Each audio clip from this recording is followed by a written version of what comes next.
Facebook and LinkedIn and Instagram and all the places on social medias. But we're glad you're here today. This I will tell you, you probably can't hear it in my voice, but this is my favorite webinar that we do. Is Getting ready for the new year. is getting ready for next year. What's happening? What to get right? Everybody's in a planning phase.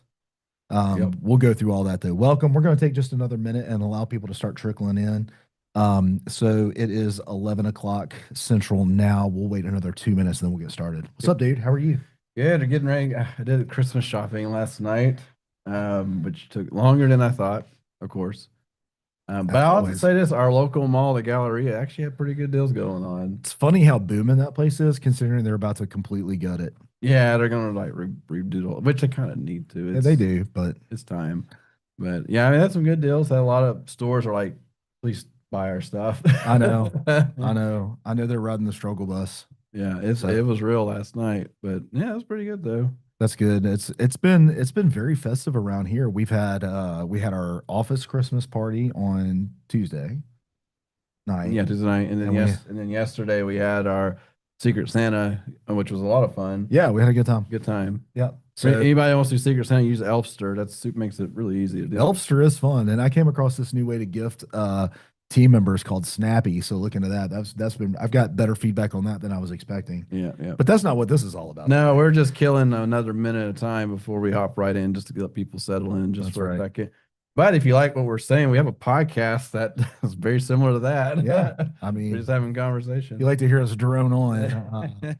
You're here for the Patient Care Marketing Pros um, webinar, but we also have a podcast called Walk-ins Welcome. I hope you're a listener. We would love for you to be if you're not. Either on Spotify or Apple Music, or even better to us, I feel, is over on YouTube.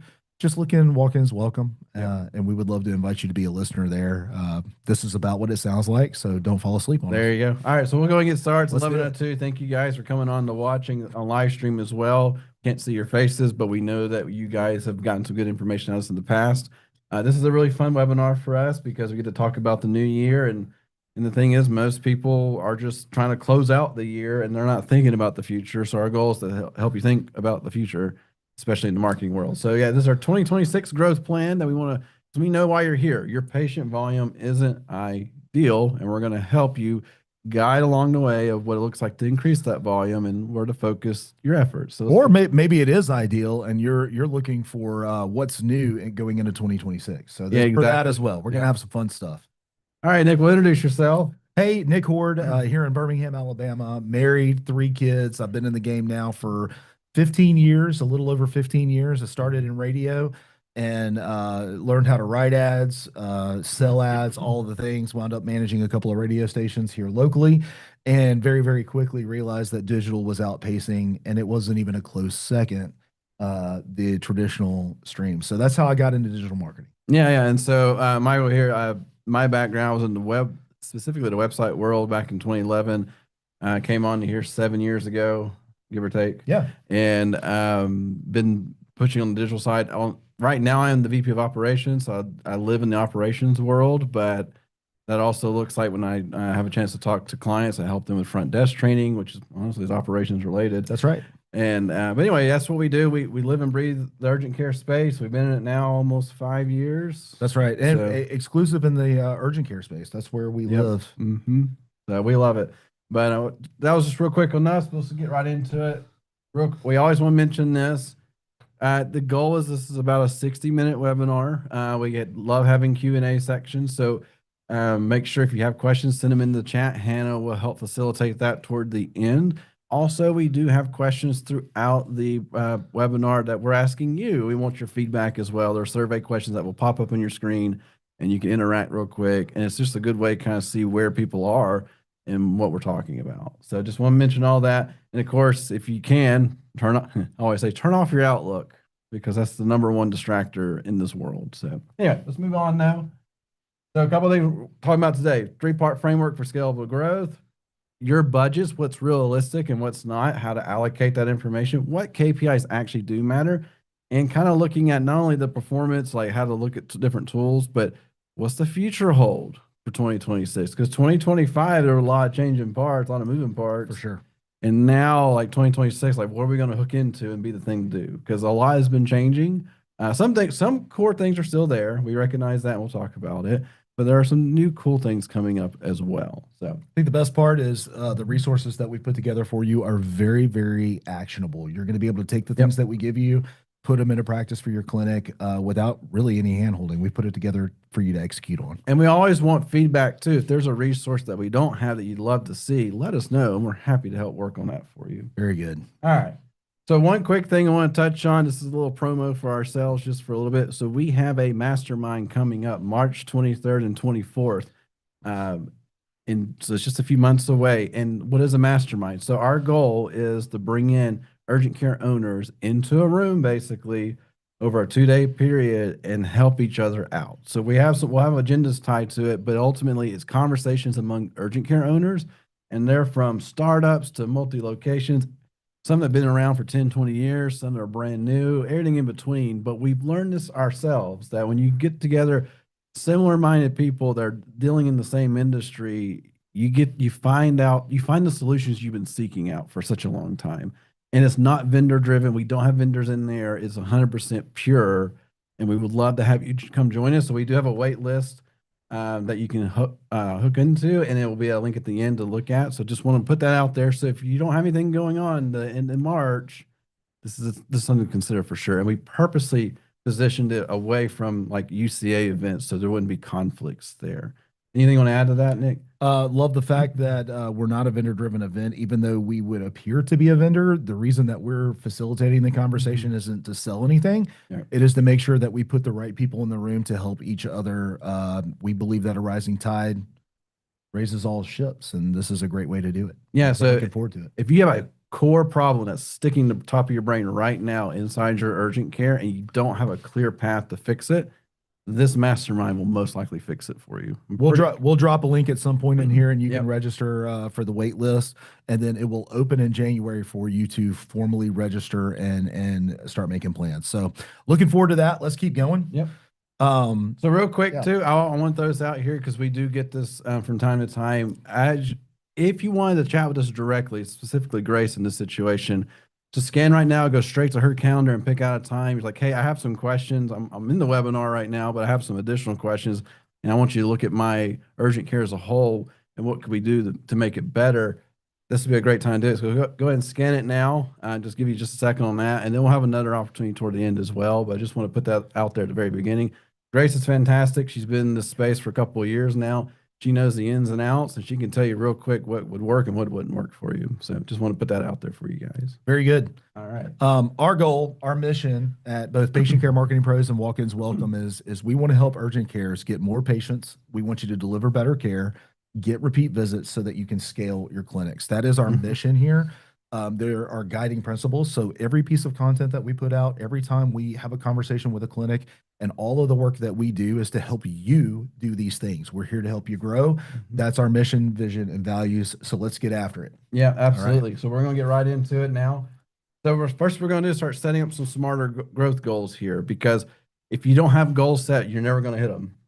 Just that simple. Or if you aim for nothing, you'll hit it every time. Every single time. Yeah. All right. So a couple of things you want to learn, do beforehand. Where's your daily patient volume? Like we got to establish baselines, right? Like how many actual patient visits are coming in? Can you handle per day? We know break evens and all the different things, but the reality is, do you actually know where you are on average? Because a lot of people just say, we get this a lot. I want to get to 60 patients per day. Where are you at right now? I think I'm at 30. Then we start working with, hey, I'm at 15. Like, well, you didn't say that at the beginning you were at 15. That's right. And so you need to be realistic with yourself. Now, because as we all know, there's seasonality to your business. And so you can't just say, yeah, during flu season, that's my average. That's not your average. That's when like a best case scenario average. So you have to think through that a little bit. So just make sure you establish really good baselines and be honest with yourself.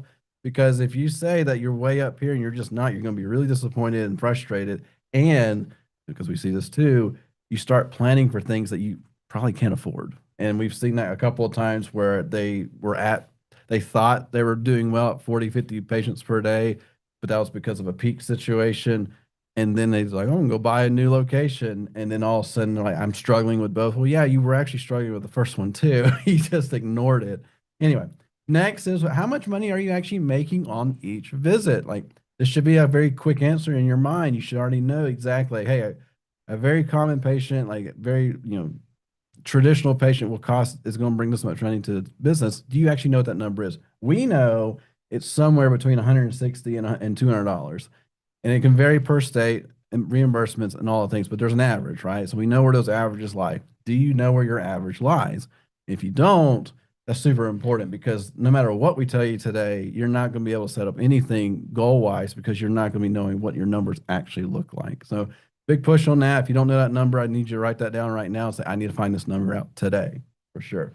Next is how many people are booking a time but don't show up or do show up? What's that conversion rate actually look like? If I had 10 people book into our appointment system and five showed up, 50% conversion rate, that's not a bad thing. And I can say, like, I'm pretty confident. If you have no idea, your EMR probably does know. You can probably pull reports and all the different things. So I just want to make sure you recognize that. Like, you do need to understand where this all lies because there are breakdowns in every piece of the funnel when they get to that point, but they don't show up. You have to ask yourself, why is that? What's happening? What's the disconnect? How can I fix that piece, which can help everything else?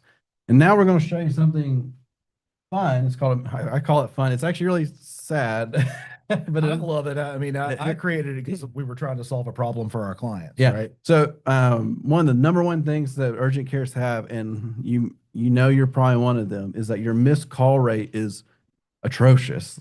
I think the industry standard or acceptance is 30%. 30% of your calls can be missed, which is not good. I don't know why they think that's a good standard, but they just you guys do. I don't know why. Unfortunately, I think that number, while that may be the industry standard, it's been my experience that it's higher than that. It is, and that's just like right. And so like we work with a lot of clients, and their missed call rates like 50, 60, 70%, which is crazy to think about. But anyway, I want Nick to kind of show you guys this tool.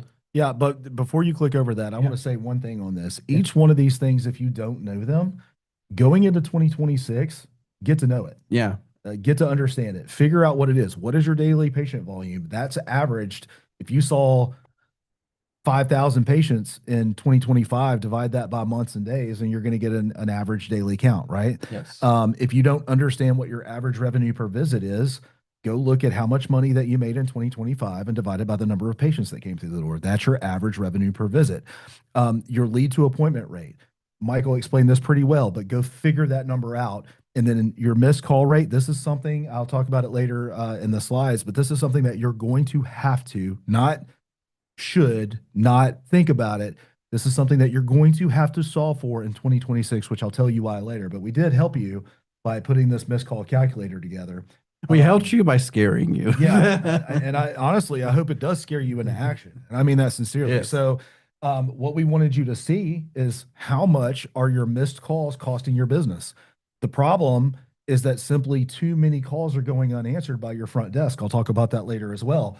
But let's go ahead and look at that. So the average patient, I'm going to lower this. I want to give you a good realistic. Let's even work off of percentages from. There you got this. Go ahead. Somebody's already asking access to this calculator. Hannah, if you don't mind dropping this link, that would be great. And if you can't, let me know and I'll drop it in the chat. So, what we want to do is let's set it at $100 per patient, and let's just say that you're missing 5 calls a day.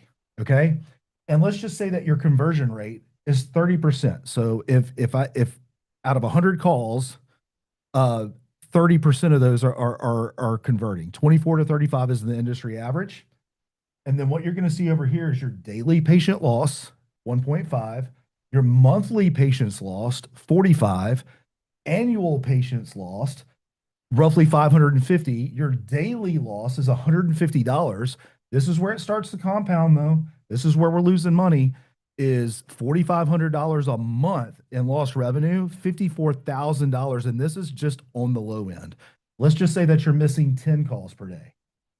Look at those numbers jump. Now you've paid for your rent for the whole year just by answering your phone. Yeah. Right.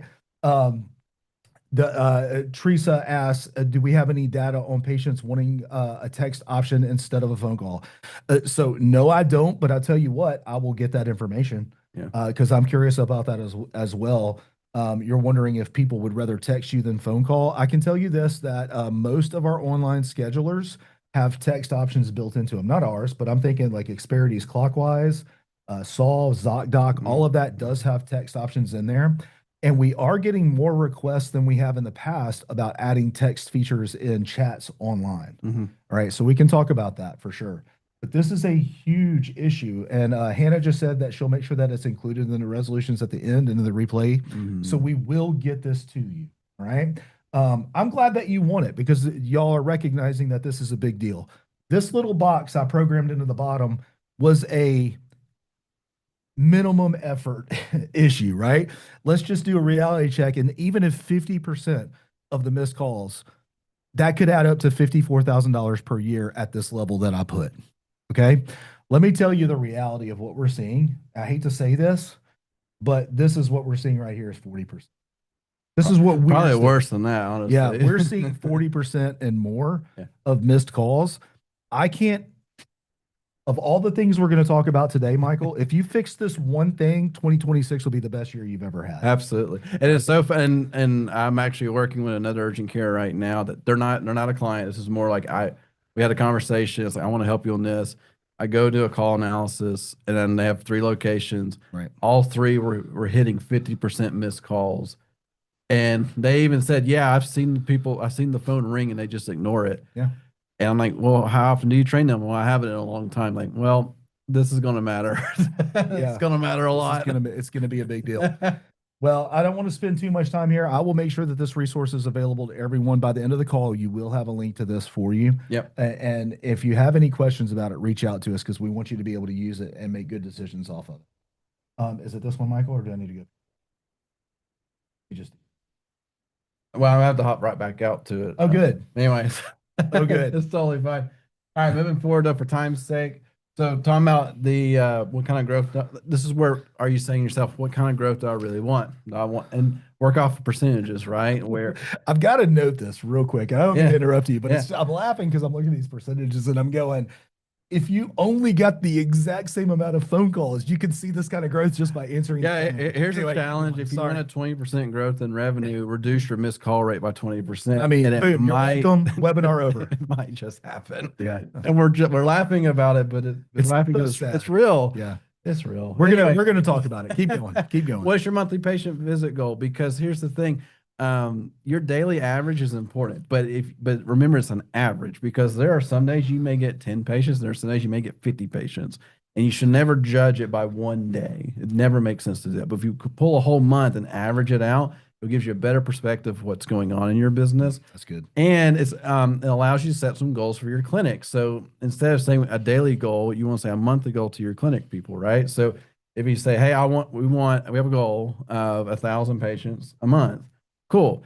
On average, that's around 35-ish patients a day, average, right? And so it's a lot easier to say at the end of the month, hey, we hit our goal. Here's a reward. I don't know what the reward is, but here's a reward for that. Let's keep going. So it's helpful when you do these goals that you get everybody on the same page because it's not just one person pushing, right? The whole team has to push together or you'll never achieve the goal in the first place. And we know that internally, right? If we can't get everybody on board on something, it's not going to happen. Because it takes time, people, and resources to get it done. Yeah, this ought to be a mantra in your weekly meetings that you're having is, hey, what is our patient volume goal for this month? And they should all just spit it out. And should spit it out. Yeah. I love the fact that when I call on it in our team meetings on Monday, if I ask people, hey, what is our goal? They can spit it out. It's not a challenge. They know that we're going to be helping 100 urgent care clinics past the 60, I think with 50 patients per day volume. Yeah, if I can't even spit it out, how could that? Oh, it's 40. We dropped it down. It's 40. That's right. Because 40 is the magic number of like making money for an urgent care usually. Yeah. And we want you profitable. Which goes to the next thing right here. Is your goal to grow your clinic beyond just revenue, but are you looking to add services? Are you adjusting your hours? Are you adding another staff member to help with that? Are you adding that second location you've been thinking about for a long time because you saw somebody close down and that looks like a great location? Are you looking at adding like occupational health? We don't even talk too much about occupational health. That's a different animal, but it's different for a good reason. But these are all things like going toward growth. You're not going, if you chose any of these things, you're not going backwards, you're going forward, you're getting bigger. So just kind of keep that in mind and just want a reminder of to simply, this is so important. If you don't set this up at the beginning, to have something to focus on, you're just not going to hit any of it. And then you're going to get the end of 2026 a year from now and say, what did we do? Did we hit our goals? What goals? Right. Because that's a real conversation.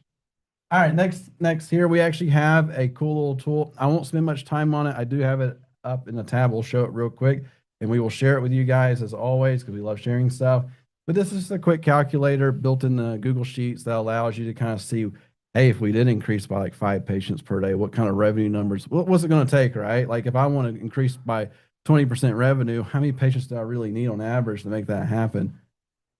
Let me just show While it you're to you pulling real that up, quick. I gotta say, we revamped this the other day just for our own agency. Yeah. And while it's not focused on patients, we're focused on clinics. Yeah. I did not realize, even though I created, well, with some help, created this for our urgent care clinics. Mhm. It's amazing how effective this tool helped me plan our 2026 Yeah. on our revenue goals and how we're going to go to market on our marketing strategy. Exactly. Because I mean, and that's the thing too. With and talking about where you are currently in 2025, you can start looking back and see what things are happening, Right. and then you can start saying, "All right," because it, whether you like it or not, it takes money to grow. Mhm. You can't just say, "I'm just going to do the exact same thing this year." This happens a lot. I'm going to do the exact same thing that I did in 2025 and do it in 2026, but I'm going to grow 20%. No, you're not. You're just not like Yeah. unless Unless you answer your phone. unless your environment just changes and then all your comparisons go away, and that's not going to happen. I'm sorry. That's correct. So that's just the reality that you're in. Like you have to make adjustments. We made ourselves as a company made major adjustments this year compared to previous years, and we felt the result of it at the end of the year. Positively. Yeah, in a positive way. And now we're like, okay, let's crank it up some more. It's not all money driven, but budgets are a thing. So anyway. Moving on for time's sake, just want to touch on that once again. Real quick in that Yeah. slideshow, I'm just going to kick back over for 2 seconds just to say Yeah. right here, this little blue URL. If you're going to use this sheet, Yes. click on that. I personally went through and did a video walkthrough with me on video showing you how to use this tool so that you would have step-by-step instructions on how to make this work for your clinic. Absolutely. And since you are in control, I'll let you move to the next slide. There we go. Cool. Takeaways. All right. So takeaways, I think I went through this pretty well. The reality is, where do you want to be? Let's be real with it, not just a made up number. And then where do you want to go? Like, what does it mean? Thinking about your budgets, thinking about the things to fix. I mean, as we were harping, fixing your missed call rate is probably more impactful than anything else we're talking about today, but just want to touch on that. So now I'm going to pass it to a question. What is your current patients per day volume, like on average? This is average, right? And the reason why we put in 23, most urgent care's break-even point is 23 patients per day average. And so we know that if you're at 22, you're not really making money. At 23, you're right there. And at 24 plus, you're starting to make a little bit of money. So we understand that for sure.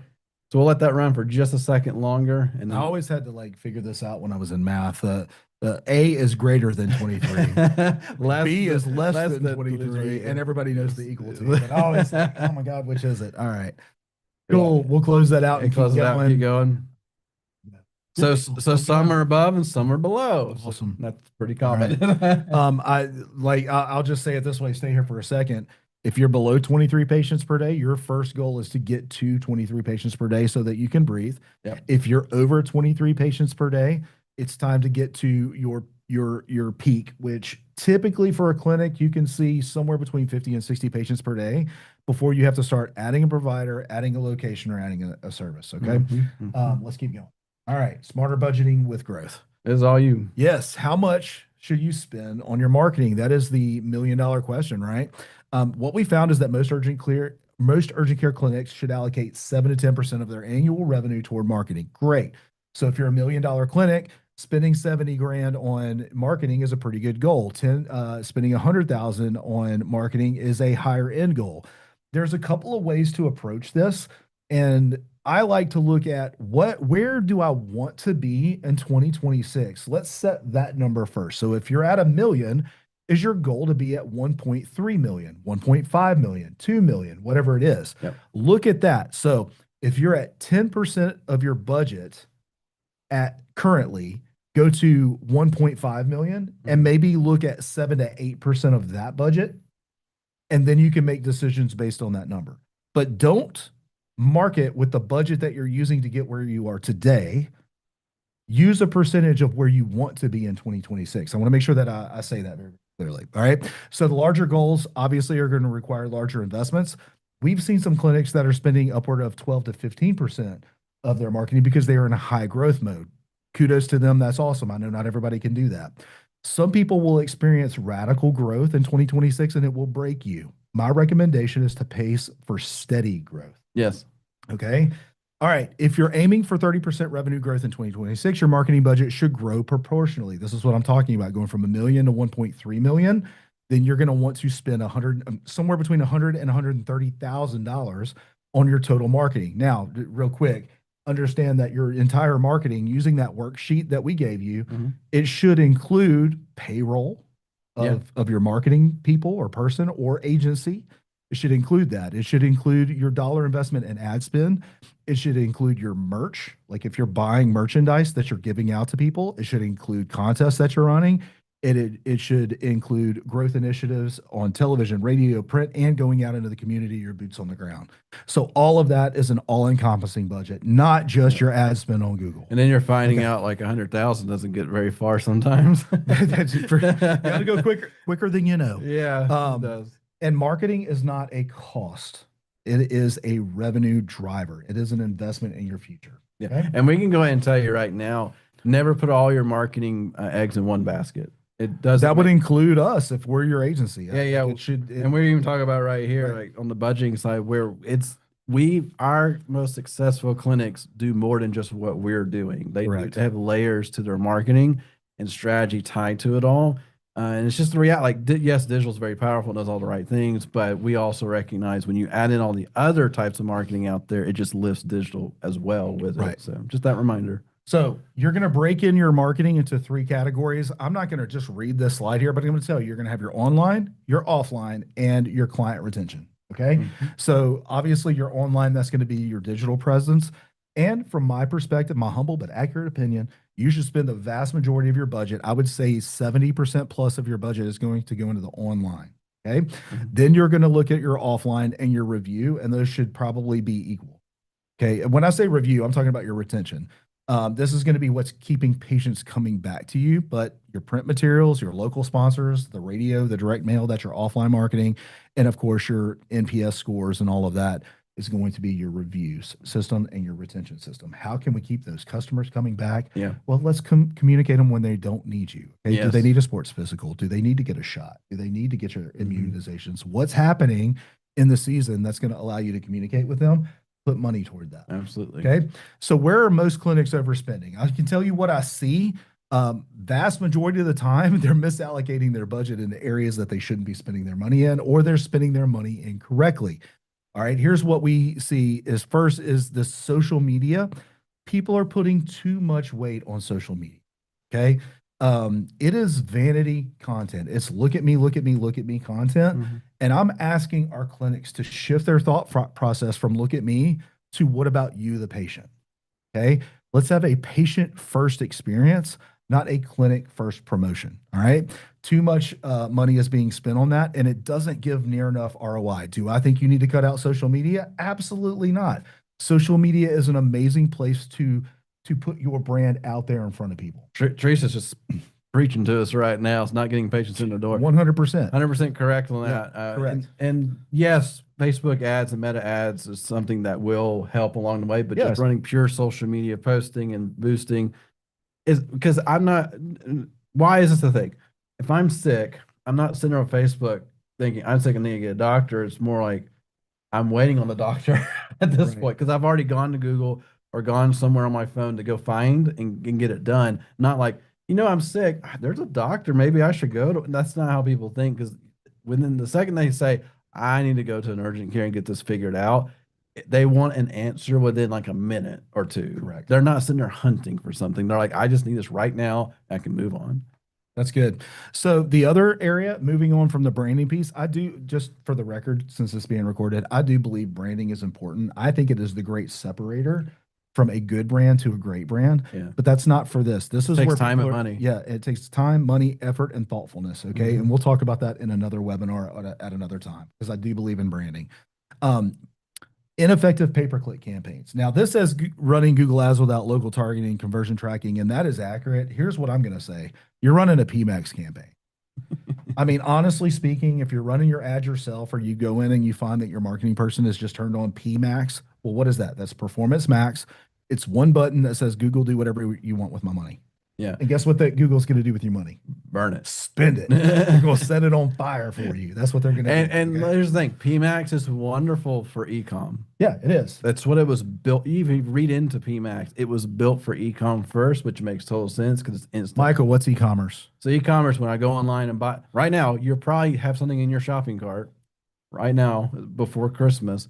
That's ecom. And so when you do a search for like shoes in Google and you see the little shoe ads pop up, that's probably PMAX firing off right Correct. there. And it's fantastic for that. But this is not who you are. You're not selling a product online. You're selling a health service. It's very right. different. So don't do that. Here's one of the things that I will offer you.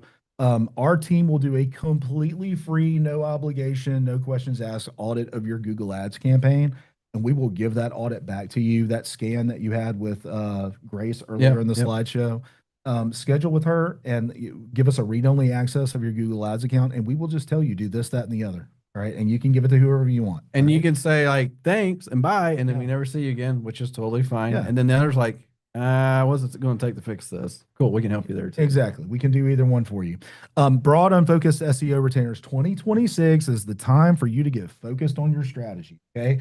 The broad SEO scope. I want to trip over my Google listing and see my name every time somebody does a search. I want to be visible everywhere.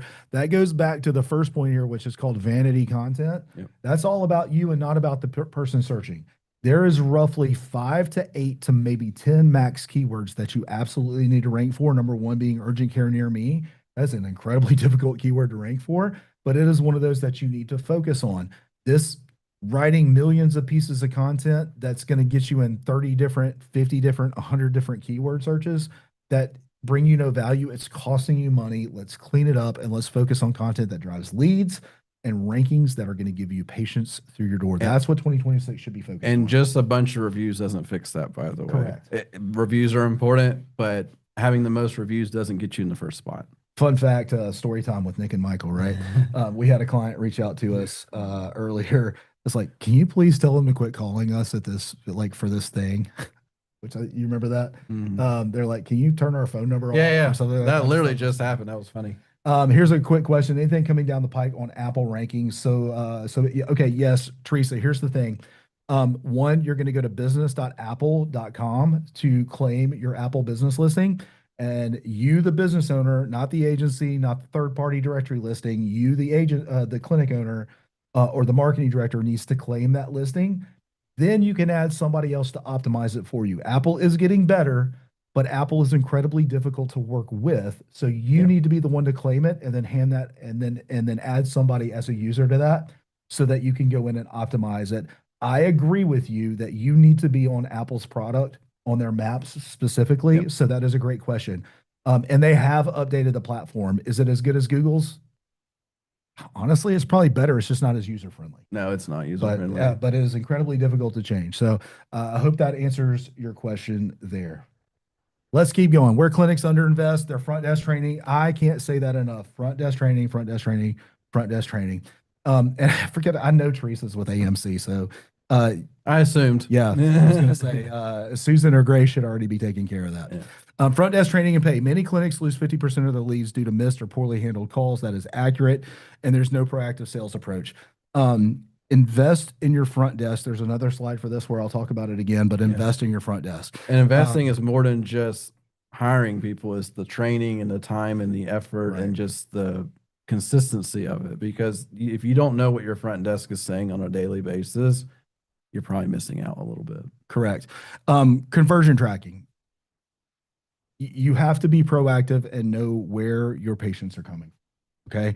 I know for us, we spend a lot of time and effort in making sure that we track from every source that we're doing business in. But you, the clinic owner, absolutely wants to know where your conversions are coming from. Where are my patients coming from? Did they come from social media? Did Susie down the road refer them to me? There should be a plan in place to track all the conversions. And then patient reactivation. You have hundreds and hundreds and hundreds and hundreds and hundreds, if you've been around for a Thousands. year, Yeah. thousands even, of patients, and it is okay to say hi to them. A With reactivation an is, offer. yeah, a reactivation is simply saying, hey, we haven't seen you, come back in, right? And we can do it however you want. Call us, we'll get creative with it. All right. And So if you need a quick one on that one, sports physicals is one of the easiest ones to mention that's because right. it's a low ticket item, so it's like easy to digest. And if you time it where you're like, I know sports are coming back up because we're in that season. Here's a $25 sports physical. Thanks for being an That's existing right. patient. Here's an offer to you. Just mention it when you come in, and then there you go. And it gets them right back in because everybody always talk about the branding side. Patients still suffer from they don't remember what urgent care they went to. They Right. just don't. Even if they got a bill from you, they don't remember who you are because you're just the urgent care down the street. But there's another one down the other side of the street. They may think it's that one, and we see it all the time. I've seen many like on the missed call stuff or when I'm going through calls. Hey, is this so and so urgent care? I was just there. Like, no, that's not us, but we'll help you. You were just here. That's So, right. Now, I know all of y'all can read the takeaways on the screen. I'm going to give you one other takeaway that isn't listed here, and that is just simply you have to optimize your budget because everything is going to be more expensive in 2026. yeah. And I'm going to tell you why. It is a practical reason why. It's frustrating, but it's a practical reason why. All right. And it is AI. AI is actually in the digital world, it is not making everything cheaper yet. No. Yet. It will one day, but not yet. What's happening is now it is fragmenting how people are searching online. Mm-hmm. And so I was talking to my sister yesterday, and we were having a conversation about how she has not done a Google search since I introduced her to ChatGPT. Everything she does now is in ChatGPT. I think you you know that too, right? Yeah. So like all of her searches, where she's finding her urgent care, all of that. And what it's doing is it's splitting. Now Google doesn't have the market share that it used to have because of 8 different AI engines that people are using. And so that is causing the price to go up because not as many people are investing as they used to. Mm-hmm. Right. And it's just a natural byproduct of Google's going to make their money no matter what. Google's still the number one search engine, but it's not Correct. the number one engine in terms of I That, need an that's correct. answer somewhere. And we'll talk about AEO in a bit. And Yes. it's just that's just the nature of where we're going. Where instead of Google handling all requests of all time at 93% plus, Right. now it's 93% of search requests versus conversation requests, basically. So anyway, it's a very fascinating world we're in right now. And then ads are coming. They're not here yet, but ads are coming inside the AEO world because they got to pay for it somehow. And then you'll have another platform with another budget at some point. Well, what's wild, and again, I hate to keep saying we're going to talk about it in a minute, but we'll yeah, talk about it in we're a minute. building up. They're going to have to collab with these search engines. Anyway, let's keep going. 100%. So let's talk about the growth framework. All right. So really straightforward here. Focus on the patient volume, not the vanity metrics. It's very straightforward. Quit looking at clicks and impressions and all the things. They are cool to look at from a, oh, that's a fun number, but they don't actually mean a whole lot. They mean something to us when we're like building campaigns and checking performances, that making sure it's leading up to the right place and kind of paints a story to us. But as a clinic, those numbers don't matter. Focus on the patients, focus on the volume there. Next is your system turning people into appointments? And that includes your front desk because they're part of your system. Actually, more important. I would argue it's the most important part of your system. And it's easily the most easily forgotten part too. I've talked to enough urgent cares now. We're like, yeah, it's just the receptionist job that does billing requests. Like, Not no, anymore. Not anymore. it's not. People, and I don't think it ever has been, honestly, where people want information, they want to be taken care of. They don't feel well half the time. And that conversation, if it's a terrible conversation with no proactiveness tied to it, it goes away. Like right. you lose out every single time. And then you're optimizing for ROI. So tracking everything, recognizing what's working and what's not, getting rid of the things that don't work, reallocating that budget accordingly, and just being super strategic. It's hard. Don't get me wrong. It's hard. But we're doing this ourselves. Michael has gone in and he has sourced where every one of our clients have come from. which is a whole lot smaller number than an urgent care Yeah, it's not even near as yeah, but I mean, you really have to be proactive in the urgent care space. We're not dealing with thousands of people, but you've gone in, you've sourced, hey, it came from this, and this, and then we go in and we look at our budgets and go, well, where did we get the best ROI? Let's increase there, decrease here, right? Yeah, or maybe we need to cut this one thing because it didn't do much for us. For So, sure. so you have to go look at that. And I know it's hard in urgent care. HIPAA does not make it easy where you can track everything. Now there are some vendors like there's a Fresh Paint is the vendor out there that helps connect some of those dots, but it's just one of those things where you have to recognize like it's not all perfect, and you have to just put on your common sense hat and say, let me just look at the year and see where things are going, and when did we implement this? And when did we stop implementing it? When did we change budgets? Do we feel the effect? Because sometimes the feeling is greater than the number. And we understand that too, because you can't tie everything together. So just want to mention that and also be realistic at the same time. All right. Going through on the high intent side, like, for us, the things that matter most, we talked about some of this, is where they're searching at the end of the day, urgent care near me. That's their number one search, walk-in clinic. And the open now piece is important, but Google also kind of just integrates that into the search, where just let you know if your clinic is closed on Google Business Profile, because it's like you close at 6 o'clock and it's 6:15, your search will look completely different. We had this issue. Yeah. Earlier this year, we Mhm. were beating our heads against the wall because we knew we were ranking our clients very, very high, like first position in the Map 3 pack. Yeah. But when our analysis was running was when clinics were closed. Yeah. And Google knows you're closed, so they de-authorize your listing. Organic, well, you're not open, so you're no longer relevant during that time frame when that search happened, right? Yeah. So I just was fascinated by that. Yeah, absolutely. So that's just the reality of it. So just kind of keep that in the back of your mind when you are searching at night on your couch. You're like, I wonder how I'm doing.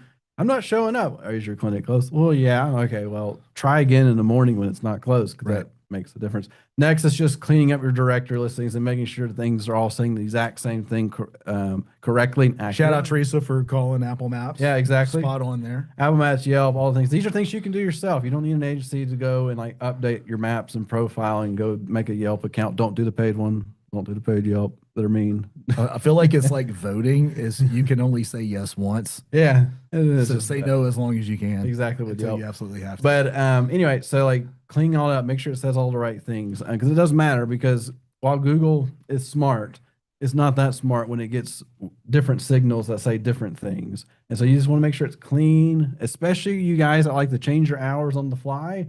A lot of urgent cares, they'll just shut down random days or make an adjustment to hours and not think about it overall. So you got to just be conscious about that. Plan ahead as much as you can. The holidays never change, by the way. 2026 holidays are just like 2025, just a different day of the week, most likely. Yep, that's right. So go and start planning now. And December 25th will always be Christmas Day. Always be Christmas Day. January 1st is always New Year. Anyway, this is real. And then finally, we talked about just that re-engagement piece. Like, you want to bring them back as much as you can. If you don't have a plan in place, this is your indicator. Say, I need to work on something that makes sense. And you need to be systematic about it, not just shoot from your hip type thing. Well, maybe we should send that today, and just have no context. And also, too, as a side note, when you do reactivation, please tell your employees about it. We've seen it more than once where reactivation campaign fired off, and then we weren't told about this. That's right. And then your front desk, like, what do you mean there's a $25 physical? Our sports physicals are normally $50 or 40 or whatever. And then click, yep. And then you lose that potential patient. All right. Next on maximizing conversions, these are like the things that you should be doing already, but just that reminder. So make sure your website is mobile friendly. It actually makes sense with the proper call to actions, and that people, because here's the thing, please don't focus on your billing on your website. I know you need a billing link. I know that's important, but if it's the first call to action somebody sees as somebody that's never been to your clinic before, it's not a good taste in their mouth, and that's not why they're there. They're not there to pay a bill to have you visit you guys. So keep that in the back of your mind for sure. And just kind of think through, like, does this make sense? Now, if you're multi-location, your call to action is usually going to be like visit a location, and then there's your info, and go from there. Next, though, is the online booking side. So do you have an online scheduler? They do matter. I've seen arguments saying, well, I just want people to walk in. Cool. You should give them the option of scheduling online, because some people just don't want to interact with somebody. They just want to feel confident that they have a spot somewhere and so they can go somewhere to show up. But there are tons of people that like to call too. So you need to carry both sides, right? Even right now for myself, I was checking on getting an appointment with my primary care. I was very disappointed how far out they were. And I was like, really? Primaries like that. He wasn't 2 years ago, but now he's busy. But I wanted to go. I didn't want to call somebody at 7:30 in the morning because I knew they weren't going to answer, and then it was on my mind. I didn't want to talk to anybody, and click, click, click. I was like, oh, that's really far out, but that's the path I went. Two-way texting. Are you texting your patients I knew out? this came up earlier in a question. Yeah, We know it's the number one preferred way of doing it. We just don't have the data as we far don't as have like that on the conversion. percentage wise and does it convert. We just know that this is the way the clients like to talk or Yeah, patients like to they talk. like texting. But then if it's beyond just a simple problem, or like they feel like if it's a, do you take my insurance? A text won't do well with that situation usually. Like there's going to be a conversation that needs to come up at some point. That's where your front desk is super important. Next side is the building video on video content for trust. This is something that I don't know why people are afraid of video. They're afraid to be on camera. Don't really know why they are. In today's age, you're on camera all the time. You just don't even know it. Right. Surprise. But like basically you're saying here's the providers, here's how how clean our clinic is and how nice it is. Look, our lobby isn't scary and it's just easy to walk through the whole process. Oh, you walk in, you come around this desk and boom, there you are. It's just something that gives that like, okay, this is really clean, this feels better, I don't feel scared going. Builds the trust over time. People like looking at providers saying, who are they? Are they going to be nice to me? Are they just going to treat me real cold? These type videos do make the difference. And the cool part is you can pile in a bunch of video recordings in a day or two and then use them for the whole year. You don't have to like go back and do new recordings every 2 or 3 months. You can like spread it all out and make tons of usage out of it. So definitely recommend that. And then finally, what are you doing in your reviews? Yes, reviews are important. They aren't everything, and you shouldn't just let your EMR be your only solution to that. You got to be proactive about it. Got to get your front desk involved. Got to do some contests, different things like that to get people to get those reviews for you. Because you're like, well, I'm afraid to ask for reviews. They may not have a good experience. Well, they're going to give you that 1-star review anyway. But you're better off asking. You don't have to ask for 1-star reviews. Yeah, they're You have to coming. ask for 5. You have to ask for 5. Ask for that proactive, being proactive about it, because those 1-stars will come. And like people say, well, how do I get rid of 1-stars? You don't. You bury them with 5 stars. Nobody expects you to have a perfect 5 out of 5 average rating. That's some do. It's very rare. But most, as long as you're a 4 and above, you're doing the right thing and you're in the right direction. 'Cause there's tons of urgent cares out there, like 2.5. And that does matter because I'm not going to a 2.5 anything because I feel No. like it's just going to be a bad time. So just reminder of all that because it does make the difference. All right. And then finally, like we said earlier, what's working, what's not. Let's allocate where it makes sense. Let's cut out the stuff that doesn't make sense. And then how much stuff can we automate just to kind of push everything in the right direction? And this is just simple, taking your ROI and just optimizing what you can. Some things you just can't, like you have to be realistic there. But hey, we increased budget here and we saw an increase on patient. Can we increase budget again? Can we get rid of this thing and increase one more time? And just kind of see, because we saw it ourselves. Hey, let's go here on this budget. Oh, that worked. Let's go a little more. I didn't see as much as I was hoping, and then you can start to kind of go through it. So, because there is diminishing returns, because your platforms will spend your money, and then your cost will just rise. Your conversion cost will just go up once you've hit a certain threshold, and they won't tell you that. They'll just say, "Well, things are just more expensive on this conversion." Like, no, it's because you probably put too much in, and they want to spend your dollar. They don't like it when dollars are sitting there not being spent. So, For sure. anyway. All righty. So we went through that. Quick takeaways, like here's the framework. Here's you need to measure and adjust and measure and adjust and optimize. And then what is it like on one location? How do you plan to do it for multiple locations? Because there's going to be a lot of similarities. If you can't get the first one right, don't attempt it on the other ones. That's a real thing. 100%. We've seen that happen in real time. We also see lots of money get lost that Yes. way. All right. So which part of your funnel needs the most help right now? Getting patients, improve that conversion, just tracking stuff in general. We're like, I don't really know. So just give it just a second on that. And while you're voting to generate new patients, this is going to be your lead generation. This is your Google Ads, your SEO, your how am I getting new patients through the door? Improving your conversions is I got 100 phone calls, but I can't get anybody to actually show up to an appointment. That's your conversion. And then tracking, do you know where your patients are coming from? And maybe you're not sure. So just some context there. All right, we'll give it just one more second. There Thank it you very goes. much. And then we'll move on. Awesome. All right.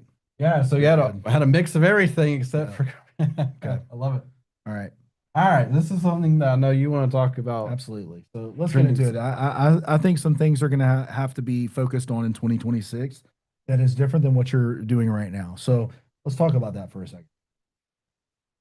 Um, Patients are wanting more from you. Okay, patients, they already. That I'm going through this thought process of going from 0 to 1. Zero being the expectation, 1 is what makes you stand out. So Yep. going from a 0 to 1, the expectation is that you're going to have availability for them to walk in. They already expect that they can walk in. They don't want to just walk in. They want to know what time to walk in. All right. They already expect you're going to give them good care, but are you paying attention to them, looking at them, listening to them? All right. They already expect that they're going to get a bill, but is it going to be a bill that they're going to have to call you back because you didn't bill the insurance correct and all these kinds of things, right? So people and patients are expecting more. Online booking is no longer really an option. It's no longer really an option. If you're under the age of 40, or I'm just going to even say under the age of 50. Like I won't leave my house on Friday to go out to dinner unless I have a reservation. I'm certainly not going to urgent care unless I have a reservation. So an online booking is huge. Well, and then not in this industry, but we're seeing in like home service industry now. Google's trying to make the phone call for you and book for you. So like that's not coming into urgent care. We don't know if it will or not, but that's actually one of those things. That's right. So, so online booking is like my personal recommendation is going to be Clockwise through Xperity, but that's for selfish reasons. Not only is it a great looking scheduler, they allow you to track, and we've spent a lot of time talking about this. They allow you to track where that patient came from, and that's huge. The next thing that we're talking about is text message is greater than phone and email. Okay. Now there's lots of systems that allow you to do this. Again, Xperity and Clockwise Solve allow you to do this. I think ZocDoc and all that will allow you to do this. Even our system, that we use, will allow you to have two-way text messaging. And people just don't want to talk on the. I don't know, man. Just I'm a Gen Xer, and anything below a Gen X, they just were raised on texting. They don't even call it a cell phone. They call it their device. Well, well, even like myself, I look at if somebody's calling in, I assume it's spam if they're not saved in my phone, and I wasn't expecting it. And then when I see somebody called I wasn't expecting, I don't want to talk to. Right. That's right. Decline. The next thing that we're going to get into here is AI, and a lot of people have AI fatigue, and I get that, but even more than AI, AEO, which stands for Answer Engine Optimization. You know what search engine optimization is. Answer engine optimization is going to be your Claudes. It's going to be your Chat GPTs, your Gemini that Google has pushed out. Just like I was talking about my sister earlier, now she exclusively uses all of her searches done on Chat GPT. There are a lot of people going that way. And you have to be found in those type of search engines as well, those answer engines, large language models. I will tell you this, nobody has it fully figured out. No, do not buy into the I have your AEO. Correct. Rank for AEO today. Like, yeah, it's all snake oil still. It still is. Still is. And you have to call it what it is. We are digging into this heavily. We are trying to solve this problem for our clients. And to a degree, we're doing good work in this area. The problem is we can't pinpoint exactly what is causing the needle to move. And that's why it's just included as part of our search engine optimization, because we want to figure this out for you. And we think it's a huge part of 2026. We have invested in tools that are allowing us to figure out what's working and what's not working, how people are prompting the search to get your name to show up. We are investing and have invested in these tools, and we are rolling them out to our team. And I'm telling you, if we, as the people who do this all day, every day, haven't cracked the code completely, nobody has. I even remember a few months ago, there was a big push. We figured it out. And then they changed. And then it was like, and you know how you have site maps for your site? Well, you now need an AEO site map. And they're like, even the platforms count. We don't read that. Yeah, I mean, we don't look at it. I don't know why they think we do, but we don't look at it. I don't even think they do. I think they were just trying to sell something. Yeah, exactly. Right? It's real. Hey, we cracked the code, but we didn't. Yep. All right. And the last thing, you can see it. Obviously, we care deeply about the front desk execution, and I really do believe that gone are the days of placing an entry level low wage person at the desk. I was privy to a conversation the other day with one of our clients who is seeing, y'all listen to me, she's seeing 80 patients per day. 80 patients per day. She's open 4 days a week, 80 patients per day. And the conversation went a lot like this, Michael. Um, she is hiring multiple people for the front desk, 4 or 5 people that are at the front desk. Yep. They have MBAs, like Yeah, master's degrees, and she's paying them how much an hour? Like 40, 40, $45 an hour. Yeah. This isn't Plus bonus. Yeah, bonuses and everything else that come along with this. This is a person who understands that her front desk is the heartbeat of the entire organization. It all flows through the heart and then gets pumped everywhere else in the body, right? That is in my opinion, the most important role that you can have hired and trained and executing well is your front desk. Now I'm going to say people, not person. Team. It's a team effort. Okay. And I believe that, in my opinion, years of doing this now, the number one drop ball, the number one mess up, the number one opportunity as well is getting your front desk right. That is a 2026 must do. If you did nothing else, fix your front desk. There you go. And I get to be the front of that sometimes. Yeah, I do. Yeah, I'm glad that you brought that up. Michael does do a training for people who want their front desk trained. Obviously, we have skin in the game. If you hire us to do your patient acquisition model, you're hiring us for your marketing. We get in there, but your people won't answer the phone. We both lose. Yeah, well, we lose every cancel our services. We lose every time. And you paid money, and nobody wanted them there in the first place. It's the wildest thing. It is wild. So Michael will step in. And help. Hey, here's how we're going to do that. He gets script. Why don't you talk about that for 2 seconds? Yeah, I mean, just real quick, like, what does it look like when I help a clinic with that? So when I go do some call analysis, kind of find the common denominator. Most of the time, the common denominator is a person, and like maybe one or two really good. This one's like, what are they doing? And then the other side is, well, like your call greeting is way too long. I don't know why you do this. And then it starts becoming like some fine tuning of like, hey, you left this person on hold for 4 minutes. Why? And they don't have a good reason. Or you're looking up something, but you're not even talking the whole time. So they're just sitting in silence. And at one point, like, did they hang up? I can't really tell. Like some of these things you're saying, well, this is common sense. It may be common sense, but it's not practiced. And then the other one is like, they simply just say, yeah, come on. The worst is, and I hear it so often because I have to verify with our CSMs, like they have online appointments, right? Yes. They can take appointments. Yes. Well, these front desk people are saying, come on in, we're a walk-in clinic. And that's where they stop. They just come in and walk in clinic. Instead of, hey, let me open this up and book you in right now. Because what the patient will say, do you guys take walk-ins? Yeah, we're a walk-in clinic. And that's where they stop when they should be saying, we do take walk-ins, but we really like appointments. Let me go and get your information in. And can you be here at 2:00? Takes 10 more seconds to have that question. And then there's a much greater chance they'll actually show up because the other one I hear all the time, let's say your clinic closes at 6. What's your reaction? We see patients till 5:59, right? That's the typical reaction, like as an owner or the provider. The front desk reaction is, hey, can you show up by 5 so we can get you in and make sure our doors are shut by 6? Yeah, they want out. They want to be walking out the door by 6:05. And if you're not convinced by that, go pull up your security cameras in your parking lot and see how much activity you get from your staff at 5 minutes after closing. And if everybody consistently is leaving right after that, that means they are telling people, please don't show up 10 minutes before. I will say a great way to fix this is to say we stop seeing patients at 6 and we close at 6:45. Yeah, just something very specific and not just whatever they want to say. It's real. So takeaways, you probably already read them, but know which tools and expectations are shaping patient behavior.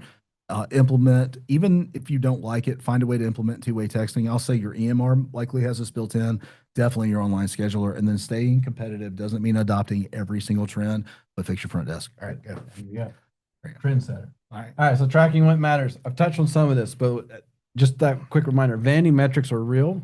They can confuse you. They can mislead you. They create conflicts. I like the idea in your world being false positives. Yeah, false positives. They're real. It's a real thing because they're fun numbers to report on. They're like, hey, we saw massive traffic increase on our GA4. Well, did we see more patients? No. Well, okay. Like it doesn't really mean anything. As Nick's always said, it's the equivalent, impressions is the equivalent going to a football game and you hold up your business card in front of 100,000 people. That's an impression. Did they see it? Probably not. Yep. So, That's right. all right. A couple of things. What you do want to track. How much is the cost per lead? What are you spending to get that person to interact with you, a potential patient? What does it cost to get them actually showing up in your clinic? That number will be higher than your lead number, just the way it works. Is your conversion rate? Are you seeing percentages like, are you getting a 30% conversion? Are you getting a 10% conversion? Are you getting 75%? If you are getting 75% and you're confident that you're doing all the right things, just keep dumping money until it goes down. Return on ad spend, like how much are you actually putting in what you're getting back? Like the ROAS world is what we live in quite a bit. I mean, it's one of those things you just have to kind of weigh it out. Hey, I doubled my ad spend. Did I double patient volume or revenue? Well, no, what did I end up getting? So kind of walking through that. And then one thing that a lot of people don't focus on is lifetime patient value. What's the overall revenue that that patient brought to you over the past couple of years? And is there a common denominator? Like, is there a certain type of patient that brings more revenue to you more often than any other type? And what are we doing to attract that type patient more often? So kind of thinking through that because it will drive your goals quite a bit. And you should have some ideas of what these numbers should look like and where you want them to go. Very good. All right. And that's what I just went through. Takeaways on that. No reason to touch more on that. So, question though, do you currently track do you track it? Are you confident in it? I don't know what ROI means in terms of marketing. You know, who knows? I'm curious if anybody's doing it because I'll tell you this, most will say no. Yeah. They'll just say, hey, I had an increase. I don't know what I did. Or we even had, we had a client say, our patient volume increased. And I don't know what changed. When did it start happening? It was about when you guys started. I was like, like, we'll just There, cool. Success leaves clues. Sometimes. All right. We'll close off the poll in just 1 second. Thank you very much. And yeah, not yet, but I want to. We got you on that. All right. So here we are toward the end right here. So this is building up the action plan. So 2025, review the metrics. Where are you at? Let's be real. Let's not be like pie in the sky. Or I think we were at 40 patients. I just say it's hard to know where you're going if you don't know where you're starting. Yeah, if you're starting at 30 patients per day, getting to 40 makes sense. But if you're starting at 15 patients per day, getting to 40 is a big animal to take on. So like those are things you have to be just be realistic. Honestly, you don't have the infrastructure in place to be able to handle high volume if you're below 15 patients per day. Because then it goes into like how much staff do I need? You'll see people quit. Yeah. And we've had scenarios where they overstaffed up front because they thought they were getting 40 patients per day because they were looking at seasonal numbers, not total numbers. And then when slowdowns happen, because they do, 2025 was weird. Summer slowdown wasn't a summer slowdown. It was more like a late fall slowdown. Yeah, a little bit. And your staffing wasn't really reflective of that. And you probably, wow, we have a lot of bored staff members right now and in the fall, which is weird. That's the seasonality of things. You just got to be very conscious of it. But yeah, use a budget sheet. Actually, we have a budget sheet we'll be giving you, but have something to plug something in. One, to reference it later, and two, to give you confidence. Like, hey, this is where we are. This is where we want to be. Here's the gap. Can we make the gap? And what does it look like numbers wise? Like, does it make actual sense, or are we just pie in the sky? So just kind of thinking through that. And then once you've established all that, you're actually setting up your goals and you're looking at Q1, because we like to look at quarterly things and kind of see, are we in the right path or not? Are we going the right direction? Or are we going backwards? Did we make a huge miscalculation and then expect something? And that's where you have to review stuff. Because if you set your goal in January 1st and you don't revisit that goal until December, you missed. Just straight up missed. You need to go back. You need to check on it regularly. Like, if anything, just at least quarterly, but monthly is not bad either. So, all right.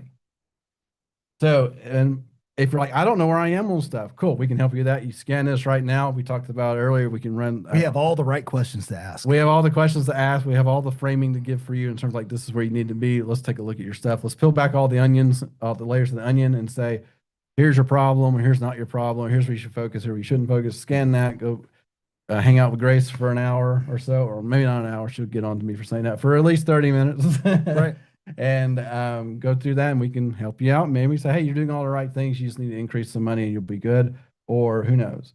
So let us help you there. It's free. We're just going to help you. And then if we're not a good fit, we're not a good fit either. So, all righty. Finally, let's talk about where this looks like. DIY, I'm going to do it all in-house, do it all by myself. by the way, it doesn't always work out once you start to get busy because you'll put it behind. You say, "Oh, I'll get to it later," and 2 months later, Grace has entered the chat. yeah, yeah, come hang out with Grace. There you go. Anyway, so like DIY, you have control, right? Like you have like control, you know what's going on. It's your problem when things come up. Like, I don't know if that's good or not, but that's the reality of it. And then, but you still have to put ad spend in. These platforms still eat your money, and then you have to be, am I maximizing that? Mm-hmm. Next is a team member. So team member wise, so I'm going to do internal. I'm going to do this. I'm going to have where they're going to do all these things for me. You got to put ad spend in still. And team member, I'm going to tell you, the unicorns don't exist. So if you think Team Grace, so Teresa, very good. Thank you, Teresa. Teresa knows. Yeah, she does. Teresa knows. She does. But a team member wise, so you have to recognize that there's no unicorns. I can tell you right now, as an agency, we don't have a single person that can do effective SEO, effective ads, effective web design, effective support. Like they can't, one person can't do it all. And this was born out of a conversation I had with a past client who like we're still friends, right? Yeah.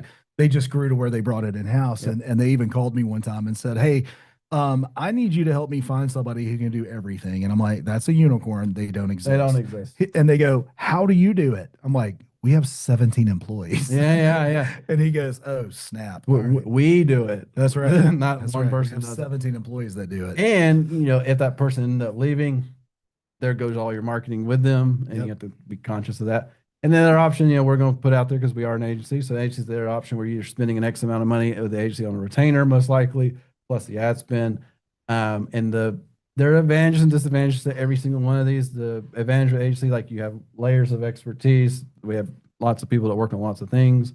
And it allows you to focus on what matters to you. The disadvantages are like you are relying on a third party's process and you don't have control or knowledge of all of it. And so like that can be like I don't want to let go, right? Right. Or I don't want to, my success is in the hands of somebody I don't know too well. Like there's some caveats to it. And I'll tell you this, the team member one, we don't see a team member option happen until you're 5 to 10 locations. Correct. After 5 to 10 locations, they start looking at an internal marketing person to not necessarily do all the things, but to be in control of the conversation of all Facilitate the things that are facilitating. They may take on one little aspect and then they bring in agencies or third-party vendors to take on other aspects, and then they're in control. They're really budget controlling at that point. Correct. So just to kind of put in the back of your mind, if you're at 1 to 3 locations, it may not make total sense to have a dedicated team member for marketing. But once you get that 5 to 10, it starts to make more sense. And that one person can last you up to about 30 or 40. I got bad news for you though. Ah. You're not going to like this, and I'm sorry in advance. Even when you bring a team member on, they're still outsourcing it to somebody. Yeah. Like they're still hiring us, or they're still hiring. They're just they facilitate. Yeah, That's what it is. They're just controlling the conversation. Yeah. So, all right. Enough of that. Finally, this is the end of the webinar. I wanted to touch on the clinic growth mastermind. Come hang out with us. We're March fun. 23rd. As Hal has told some of our clients, hey, we're only 3.5 hours away from the beach. So if you need a beach vacation, that's a write-off. Wouldn't hurt my feelings if you hopped in my plane and I fly you down there. There you go. And we are 3 to 4 hours away from a beach. And so you can come hang out with us for a day and a half, 2 days, and then spend the rest of the week at the beach processing what we told you. Yeah. And it's all right. I'm down for that. That sounds like fun. There's nothing wrong with that. Nonetheless, it will be in Birmingham, not at the beach. Yeah, exactly. We would love to hang out with you. It is our intention and goal to make it as first class as possible. Absolutely. Experience. So we hope to see you there. All right. Future's urgent care visibility in an AI search world. Yeah, that'll be our next one. So coming up in January, we do monthly webinars. So coming up in January, we're going to talk about AI. We touched on it just a little bit. We're not going to have every answer to all the questions AI. Nobody does. But we're going to have a realistic conversation of this is where it's going. This is what we've seen. This is what experts are saying it's going to be happening. And this is next. what we're learning. And this is what we're learning. So that's coming out in January. As I say, our newsletters, Hannah's really good about pushing out dates for all that. So you'll be getting links to that coming soon. And then because part of your 2026, you have to help understand AI, whether you want to or not. So here we go. Good. Yep. All right. Here's the resources we promised you. They've also been dropped in the chat. I will tell you all of the resources that we've put together do not rely on us to do this. Like these are resources that you can use and implement into your clinics. and see success. And we want that ultimately, that's what we want is for you to be able to see success no matter what you do there. Yep. All right. 3, 2, 1. And do Any we have other- any questions? We had some great ones coming through the chat earlier, but if there's any other ones that Hannah's facilitating right now, we can answer that. And I want to go back and Yeah. do one because I misread about the iPhone or the Apple Maps. Is there Apple Maps SEO? Right. To my knowledge, there is not. I have not seen it. I have not found it. It works it's just maps. It is proximity based. And as long as you have everything filled out that you can fill out and you're within the proximity that it will pull that map, then you're going to show up on that map. Yep. So if you're in urgent care and you're on your iPhone and everything is filled out correctly, you should be populating. Can I get you to populate in order? It's based on proximity, not on rankings. So I wanted to answer that question more clear. I hope that helps. Yeah.